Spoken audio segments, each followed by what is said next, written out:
Jackson Pollock. Pollock was very talented. You may be surprised by some of this. We have seen the results of Pollock's well-known innovations. His action canvases were roughly covered and attacked with paint. We have heard the legend of Pollock's way of working.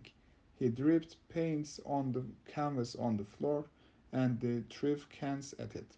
His paintings with this method have been difficult work to understand by most of us, because wherever you look, a wild emotional energy meets you, and there is no focus center in his works where the eye can go directly or away.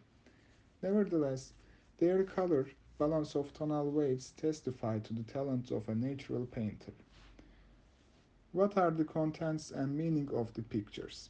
These pictures are meaningless, but the way they are in is very important. At first, Pollock was influenced by Mexicans and Picasso. Then he became the most important representative of the action picture, a subtype of Expressionism movement. An action painting is a type of painting produced by means of paint that is poured, sprayed, dripped, or rubbed onto the surface of a painting instantly, without any prior planning and carelessly. One of the well-known works of Jackson Pollock's mural is considered a turning point that allows him to switch from figuration to abstract expression. After several years, his iconic drip style entered, which later became known as action picture.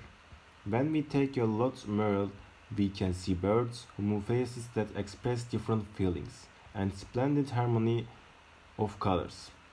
Although these colors look so different, with his deep intellect Pollock has caught the harmony between them. Besides of that, this work secretly contains Jackson Pollock's name. As like in his other works, Merrill also has Native American motifs. There is fun fact about this work which is realized by his wife that he painted Merrill in one night. After some research, we say that just some part of this work could be done in one night, not all work. Merrill is the largest work of Pollock. Merrill, which is now in the collection of the University of Iowa Stanley Museum of Art, Iowa City, is a result of Peggy Guggenheim's donation. Now I want to mention about Adam Rhythm number 30. At first glance this work could be meaningless for some people, but when we analyze this work in detail, we can see that number 30 carrying internal feeling of Jackson Pollock and lend assistance to us for understanding his thoughts. Pollock painted Adam Rhythm, which is categorized as action paintings, by placing the canvas flat on the ground and as if he is dancing around it. He also carefully chose the paints and materials he used that is very different from the traditional tools. When we take a look at this work, although it seems to be done randomly, we can see that every drop of paint in the work contains a meaning and reflects Pollock's inner world. It can be verified by Pollock's own words. I can control the flow of paint. There is no accident. Considering that the work was made in October, we can say that it has traces of the autumn period, especially by looking at the colors used. Pollock's individual style also being used by designers in their street style works. Adam Rhythm number 30 is preserved in a permanent collection of Metropolitan Museum of Art now. Lavender Mist.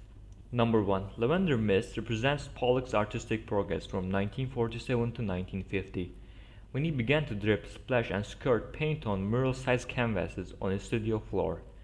Lavender Mist represents gestural abstraction, noted the art story, in which paint was poured or applied with tremendous physicality to portray the artist's inner psyche. The color is expressive, while space is produced by alternate layers and drips of opaque paint, resulting in a dizzyingly complex canvas surface. It was one of the 32 paintings on display during Pollock's 1950 exhibition at Betty Parsons' New York Gallery, and it was the only one to sell. It is now regarded as one of the most significant pieces from the artist's classic period.